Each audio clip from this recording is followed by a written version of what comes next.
The mysterious disappearances of ships and planes are perhaps what the Bermuda Triangle is best known for.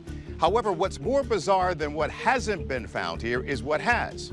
Almost 500 feet below the water surface in an underwater anomaly, the team from Bermuda Triangle into Cursed Waters has discovered what appears to be man-made monolithic rock. The limestone is perfectly cut with straight, even edges. Could it be part of some ancient underwater structures or ballast stone from a shipwreck? Thousands of miles from here, off the coast of Japan, some believe they have found evidence of another lost kingdom. Japan's Ryukyu Islands extend almost to Taiwan, and they've long been an attraction to divers. Most come to see hammerhead sharks, but in 1986, Deborah Dixon Smith came for another reason. She was there to get a special tour of the official site known as Yonaguni. You go in this dramatic entrance. It was like stepping back in time. Once out through the other side, a whole city seems to appear. It really just was one of those wow moments. And when you look over the edge, you can see down into this very, very deep gully. It was very dramatic.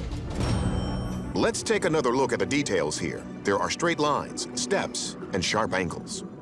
It seems to be that whatever this structure is, somebody built it there, and sea levels rose enough that it got submerged. In this artist's rendering, it looks like a small city or a compound with a pyramid. And as Deborah learned, the site may be connected to an ancient legend. There's a theory that the video is evidence of an ancient Japanese civilization known as Yamatai. It's said to have been a large, powerful nation that was wiped off the face of the world when sea waters rose and their cities were buried under ocean water. Yamatai is said to have been ruled by a secretive sorceress named Himiko. Its location has never been determined, much less the reasons for its disappearance. Here's the thing. Unlike Atlantis, the existence of Yamatai shows up in historic documents from around 300 AD. There's even a record of their queen, Himiko, sending an envoy to the Chinese emperor. The theory is that Yamatai sank due to the shifting tectonic plates in the region.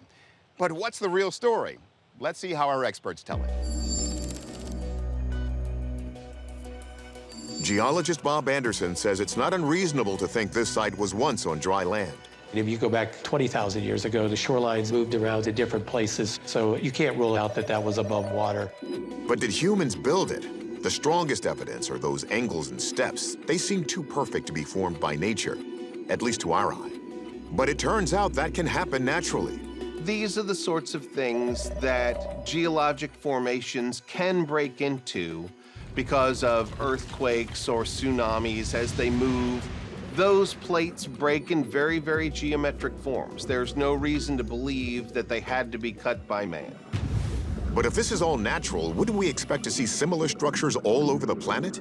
This site is a geological phenomena. I don't know of another area where that large of stones have been moved in that kind of formation. But that does not make it a structure. One big issue. Barnhart says these massive steps are actually larger than anything ever sculpted, carved, or constructed in the ancient world. And even though this is the most seismically active area of the entire planet, you'd still expect to find more evidence of a prior civilization if one had been here. These large slabs, you'd expect at least in the cracks to find some sort of evidence of human occupation if it indeed was some sort of sunken place. There's nothing like that whatsoever. Archaeology calls those things geofacts. They look like artifacts, but in fact, they're naturally formed. Based on Barnhart and Anderson's expertise, we're going to conclude that this site is a natural phenomenon. That means it's not the lost kingdom of Yamatai. Its location is still a mystery. So if you're diving off the coast of Japan, keep your eyes open.